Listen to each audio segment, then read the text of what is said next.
Ketika Samiri mengembara ke seluruh dunia, dia sampai ke segitiga Bermuda, sebuah area lepas pantai Samudra Atlantika yang menghubungkan 3 titik.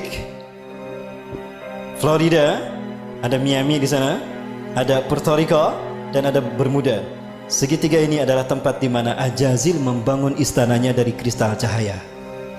Itulah kenapa siapapun yang lewat kena hilang. Sebetulnya tidak hilang, ada, cuma tertutup dengan kristal cahaya. Begitulah cara David Copperfield menghilangkan patung Liberty. Begitu pula cara David Blank menghilang. Dia tidak menghilang, tapi dia bersinergi, bersenyawa dengan jin, sehingga kristal cahaya menutup pandangan kita, sehingga dia tidak terlihat, nyaris tidak terlihat. Dan itu pula yang terjadi ketika Nabi Muhammad SAW menghilang di Madinah 8 jam, tiba-tiba muncul lagi di tengah-tengah sahabat, karena bersentuhan memasuki alam jin. Ketika kita masuk ke dimensi jin berada, maka kita tidak akan terlihat saat itu. Dan di sana berdiri singgasana iblis yang terbuat dari kristal cahaya.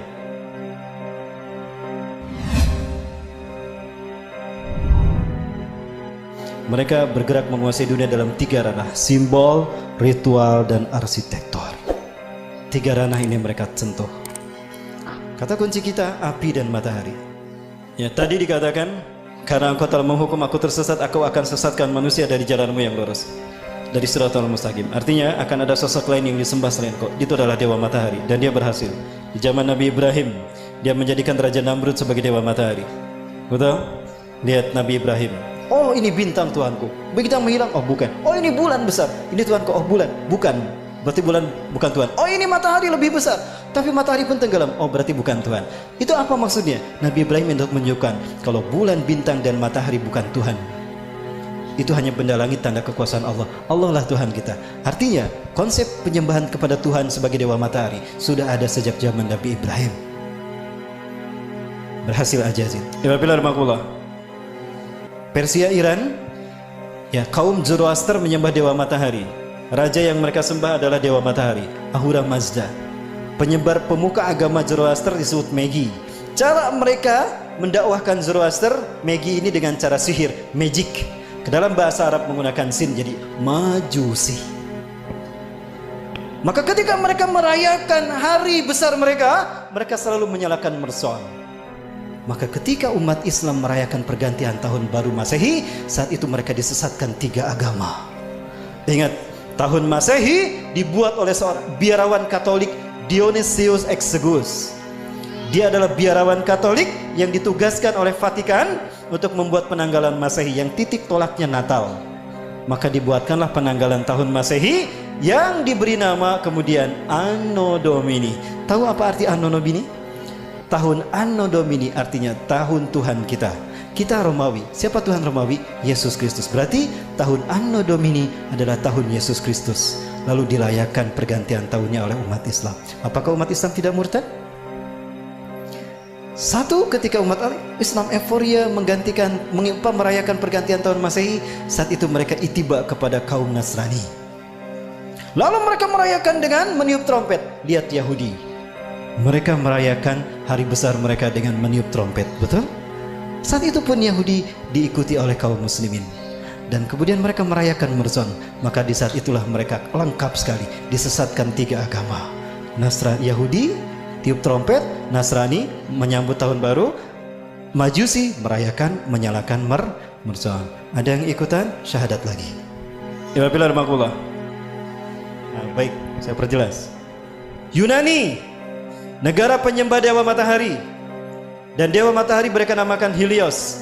Bahkan mereka membuat Heliopolis, kota dewa matahari.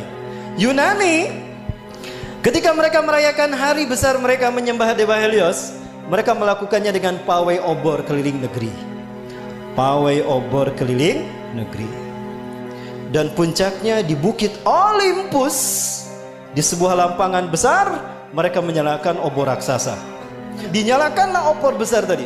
Obor besar, selama obor besar itu menyala di Bukit Olympus, kaum paganis Yunani mereka merayakan penyembahan dewa Helios dengan melakukan berbagai macam atraksi. Ritual ini sampai hari ini dipertahankan dan itu bernama Olimpiade. Sekali lagi, Zionis Yahudi menyesatkan kita dalam 3 ranah: simbol, ritual, dan arsitektur. Sudah terwujud? tingkat dunia Olimpiade, tingkat benua ASEAN Games, tingkat nasional PON, tingkat daerah Porda. Pilar Makula. Dewa di Itali, Roma, Dewa Mitra. Lihat, ini Dewa Mitra, sama dengan Liberty. Ada matahari di kepalanya. Patung Liberty pegang apa? Obor kan. Berubah tidak? Tidak. Inilah yang dikatakan iblis. Fabima akhwatani ila aqudan lahum siratal mustaqim. Karena engkau telah menghukum aku tersesat, aku akan halangi mereka dari tauhid. Artinya, akan ada sosok lain yang disembah selain engkau. Siapa? Dewa Matahari. Siapa Dewa Matahari? Matahari adalah unsurnya api kan? Dan siapa yang Allah ciptakan dari api? Jadi siapa Dewa Matahari itu? Ajazil. Tapi dia tidak terlihat.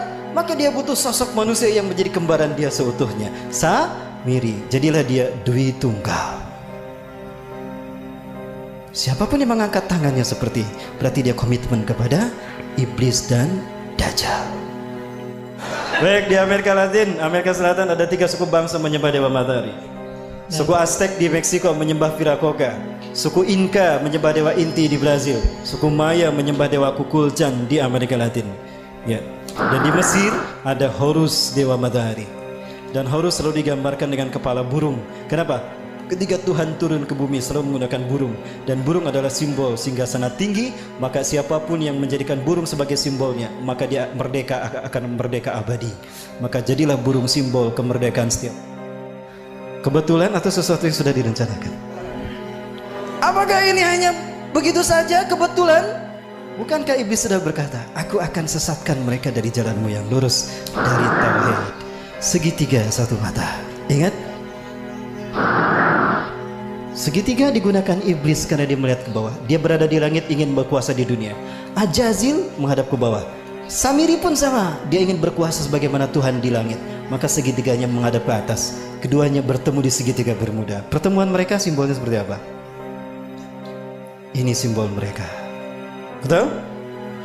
Dari sinilah filosofi pertemuan iblis dan Dajjal yang kalau disimbolkan dengan tangan seperti ini. Dan ini angka 11. Dan kembar. Itulah WTC 911. Menggeser nama keberadaan Tuhan. Kecelakaan, kecelakaan. Call 911, call 911. Tuhannya hilang. Musibah, musibah. Call 911. 911 yang disebut Tuhannya hilang. Keberadaan Tuhan digeser. Yang pertama disebut manusia ketika terjadi musibah kecelakaan. 911. 9 tambah 11 berapa? 11. 9 tambah 1 10. 10 tambah 1 11. Itu simbol pertemuan iblis dan Dajjal yang mengaku maha tinggi. Dan itulah WTC. Dan WTC dihancurkan di titik balik pertama di milenium ketiga. Milenium ketiga itulah yang disebut dengan Y2K. Kepada dunia, dunia latah, bahkan negara Arab termasuk Indonesia, kami siap menyambut Y2K, betul? Di tahun 2000 tuh, we are ready to visit Y2 km. Padahal Y2K syarat berbau muatan ideologis. Y2K bagi orang Kristen adalah singkatan dari Year of the Jesus Kingdom. Dan Y2K bagi Yahudi adalah Year of the Jewish Kingdom. Artinya 1000 tahun terakhir sebelum hari kiamat itu adalah tahun bagi berdirinya singgasana Tuhan di muka bumi. Cirinya apabila sapi berwarna merah sudah lahir. Sudah lahir belum? Berarti Tuhan yang mereka tunggu-tunggu akan tiba. Allahu Akbar. Sebentar lagi Dajjal sudah muncul. Pilar Makullah. Disinilah iblis dan Dajjal bertemu. Dan mereka membuat kesepakatan. Inilah kesepakatan yang mereka buat. 1. Kita hancurkan Islam dan kaum muslimin. Karena hanya Islam yang menghalangi kita. Maka apapun caranya, Islam dan umat Islam harus dimusnahkan. Yang kedua, kita berjuang kepada manusia untuk menunjukkan kalau Tuhan telah salah pilih. Tuhan telah berbuat salah. Begitu kan? Ini filosofi siapa kalau bukan filosofi Ajazil? Ya, maka dendamnya kepada umat Islam. Sekarang mereka bersatu dendam sama umat Islam. Ketika Samiri mengembara ke seluruh dunia, dia sampai ke segitiga Bermuda, sebuah area lepas pantai Samudra Atlantika yang menghubungkan 3 titik. Florida, ada Miami di sana, ada Puerto Rico, dan ada Bermuda. Segitiga ini adalah tempat di mana Ajazil membangun istananya dari kristal cahaya. Itulah kenapa Siapapun yang lewat kena hilang. Sebetulnya tidak hilang, ada, cuma tertutup dengan kristal cahaya. Begitulah cara David Copperfield menghilangkan patung Liberty. Begitu pula cara David Blank menghilang. Dia tidak menghilang, tapi dia bersinergi, bersenyawa dengan jin, sehingga kristal cahaya menutup pandangan kita, sehingga dia tidak terlihat, nyaris tidak terlihat. Dan itu pula yang terjadi ketika Nabi Muhammad SAW menghilang di Madinah 8 jam, tiba-tiba muncul lagi di tengah-tengah sahabat, karena bersentuhan memasuki alam jin. Ketika kita masuk ke dimensi jin berada, maka kita tidak akan terlihat saat itu. Dan di sana berdiri singgasana iblis yang terbuat dari kristal cahaya. Nah, di pertemuan itu Ajajil sangat gembira ketika Samiri datang. Come here Sam, come here Sam. Samiri, Ajajil selalu memanggil seseorang dengan satu suku kata pertama. Come here Sam, come here Sam. Kemari Sam, kemari Sam. Apa kata Ajazil? Di hadapan pengikutnya Ajazil berkata, hari ini adalah hari yang aku tunggu-tunggu sejak Allah menurunkan aku dari surga ke dunia, di mana aku dipertemukan dengan saudara kembarku.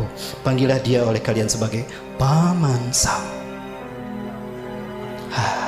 Nyambung tidak? Nyambung dengan Amerika. Inilah jawaban kenapa Amerika menjadi negara superpower. Kenapa dia intervensi urusan negara orang lain. Dan kenapa dunia seolah takut tidak mau menghukum Amerika dan Israel? Karena Amerika adalah negara bentukan Dajjal. Saya yakin demi Allah.